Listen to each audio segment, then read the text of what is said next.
Have you ever looked into a stranger's eyes and felt your whole world come undone? That's what happened to me. Because one rainy night, a boy appeared at my door and called me something no one ever had before. He called me Mom. But I've never had a child. And what happened next shattered everything I thought I knew about myself, about reality, about love. This is not just a story, it's a question. Can you really lose something you never knew you had? Stay with me, because by the time this ends, you won't know what to believe either. It was 11:42 p.m., the kind of night where silence presses against your skin and makes every creak in the floorboard feel like a scream. I was home alone, as always, wrapped in a blanket, half watching reruns on TV, half scrolling through my phone. Then 3 knocks. Sharp. Urgent. Unfamiliar. I froze. I live at the edge of town, on a road most people miss unless they're lost. Who would be here this late? I peeked through the peephole. A boy, no more than 9 years old, soaked in rain, trembling, holding something tightly in his hand. I hesitated, then opened the door. Before I could speak, he looked up at me with wide, glassy eyes and said, "Mom, I found you." I stared at him. Was this some kind of prank? His face was pale, lips blue from the cold, but his eyes looked at me like he'd been searching forever. I'm sorry. You must be mistaken, I stammered. He slowly opened his fist and showed me a photo. It was me, younger, smiling, holding a baby in a hospital gown. I felt my blood drain. That picture, I had never seen it before in my life. "Where did you get this?" I whispered. He didn't answer, just stepped forward and hugged me. And in that moment, I didn't push him away. Because something deep, terrifying, and unexplainable felt familiar. I called the police, told them a boy showed up claiming to be my son. An officer arrived an hour later. Nathan didn't flinch. He gave them his full name, date of birth, and the name of a foster home in another city. But here's where things got strange. That home didn't exist, not in any system, not in any record. And there were no missing child reports matching his description. They looked at me like I was the one hiding something. I wasn't. At least, I didn't think I was. That night, after the police left, leaving Nathan with me for the time being, I stared at the photo again. It was me. No doubt, the same freckle near my eye, the same birthmark on my wrist. But I'd never been pregnant, never had a child. I flipped through old journals, medical records, photos, nothing. Until I found a single entry in a notebook I hadn't opened in years. Still bleeding, Dr. H says it's normal after the procedure. I don't remember agreeing to this. I don't remember anything. The handwriting was mine, but I had no memory of writing it. The next day, I visited the hospital listed in my journal, Crestview Mental Health Center. It was closed, shut down 6 years ago. But I found a number online for a retired nurse who once worked there. Her voice trembled when I said my name. "They said we weren't supposed to talk to you," she whispered. I asked, "Why?" because you fought too hard to remember. And when you finally did, they made you forget." She hung up before I could ask anything else. My head spun. What was happening to me?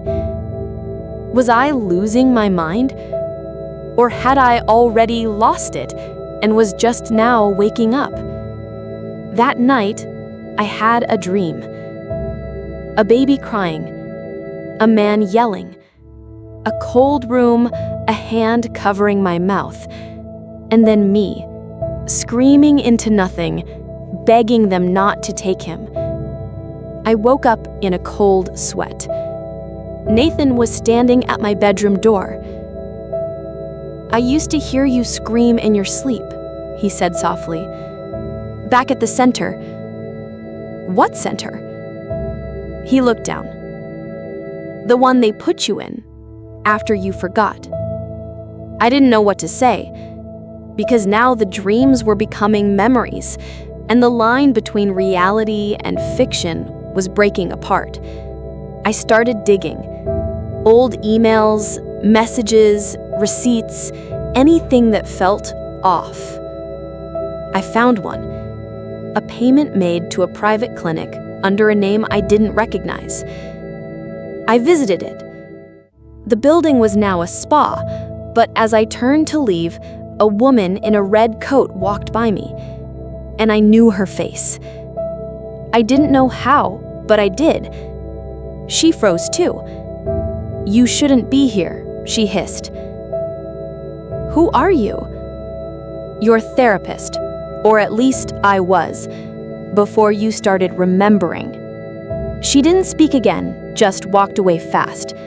But I followed her, tracked her, waited outside her apartment. And when she left for work the next morning, I broke in. I know it was wrong, but what I found changed everything. A file, locked in a safe. Inside, documents, photos, transcripts, all about me and Nathan. Psychiatric evaluations, court orders to terminate maternal connection for her safety. A final page, memory suppression procedure approved. Subject deemed high risk due to trauma history. They had taken my son.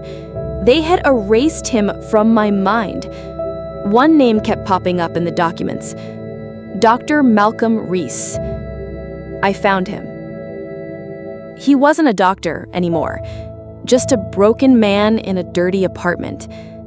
He didn't recognize me at first, but when I said Nathan, he started to cry. "I never wanted to do it," he said. "They said you were unstable, that he'd be safer without you. I didn't know they'd go that far." "Go how far?" "They lied to the courts, faked your diagnosis. You were never unstable. You were just trying to leave him, Nathan's father." "Who was he?" I asked. And then Dr. Reese said the name. A name I had blocked out for over a decade. A name that made my hands shake and stomach turn, because he was a monster. And he was still out there. I confronted Nathan, told him everything. He didn't cry. He just nodded. I remember him hurting you. I remember hiding in the closet. I remember you singing to me even when you were bleeding. He looked at me. "I always knew you'd come back." And that's when I remembered it all. The escape plan. The night we ran. The car crash. The clinic that took me in when I had amnesia. How he, my abuser, had found me, told them I was insane, and had Nathan taken. How they used therapy and medication to make me forget. But Nathan remembered. He had found me, and now I would never let him go again. We moved far away. New names, new town, a quiet life. But the scars remain, not all visible. Sometimes he still wakes up crying. Sometimes I do too. But every morning, he hugs me, and every night, I tuck him in. He still calls me mom, and now, I call him son. If this story moved you, don't forget to like, share, and tell us where you're tuning in from. Your support helps us bring more real, powerful stories to light. And remember, sometimes the truth hides in the places we fear to look.